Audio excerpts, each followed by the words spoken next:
Just going to turn this off. Make sure this is off.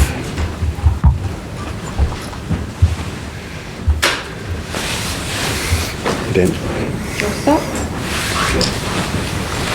John, team run done, everyone fit and raring to go? Yeah, we've had a good preparation. It's been a short turnaround as well, so we've had to be smart with it as well. Have you talked about the conditions and the storm that's heading this way? I think we're ready for anything. That's certainly in our preparation. We've looked at all situations that could occur, and weather is certainly one of those. It's just important for us to be adaptable in those situations. You're obviously a bit more used to it up here. Do you think it might favour Scotland? I'm not sure who it'll favour. Certainly, both teams are going to have to adapt to it. Should it come, then it's adapting to what it presents in each of the halves. And in terms of the rivalry, the England-Scotland rivalry, what do you make of it as a New Zealander? Yeah, I think it's from memory, it's probably the oldest international that exists. So you expect rivalry. But you also in this day and age you expect controlled rivalry as well. There's been a bit of fighting talk this week. Does that add to the spice, do you think? At the end of the day, it's all about who controls their own game, and that's what we're up to. How much has preparation this week been about not repeating last year's performance, getting that far ahead and taking the foot off the pedal? Yeah, I think you can learn a lot from previous internationals. Everyone has slight trends and tendencies, but the game has become extremely unstructured. So it's important to be able to adapt in that chaos, and that's something that we're wanting to get better at, and something that we focus on in our preparation. Scotland's missing a mercurial player like Finn Russell, who was so central to that. Are you pleased you're not having to face him? Well, Hastings is pretty talented as well. Finn is a good player. He's a real triple threat in the sense that he can run, pass, and an attacking kick, and it looks like he has a great spirit for attack. And Hastings, he's if you look at last week, I thought the lads were pretty unlucky. To be fair, they moved the ball nicely. It's something that suits them. And it's certainly something that gives them rhythm. So they'll be looking to do that again under Hastings. The situation seems quite similar in terms of circumstances to 2 years ago, or the World Cup finalists.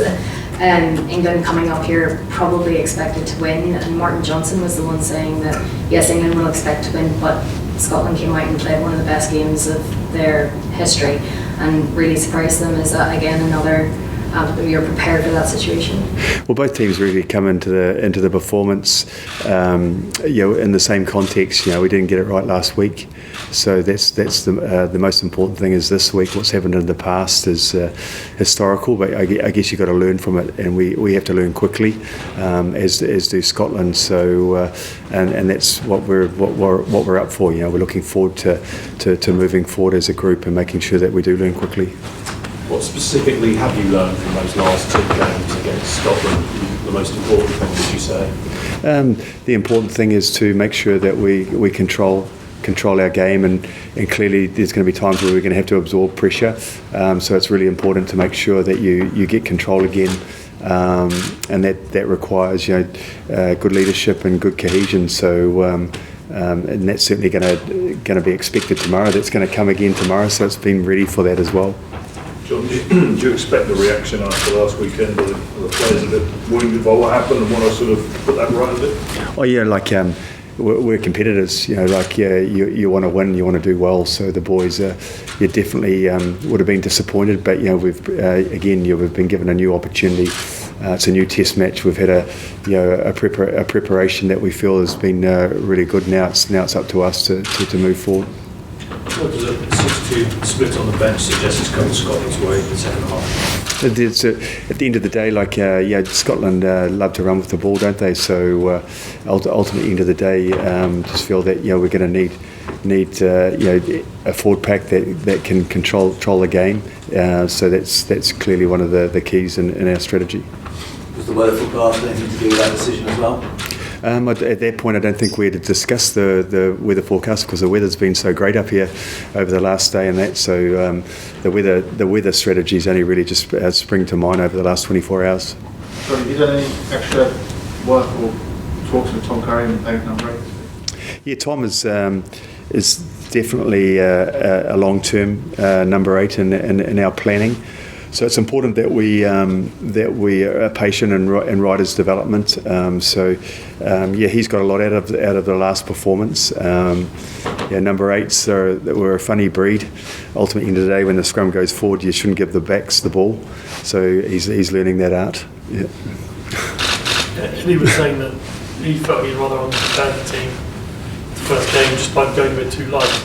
The sense we've had from talking to the players is there's been a bite in training this week and an angst that seems to be building because of that performance. Is that exactly the right sort of emotional tone that you needed to see going into the game to try and get the performance you need? Yeah, it's a careful calibration, don't you?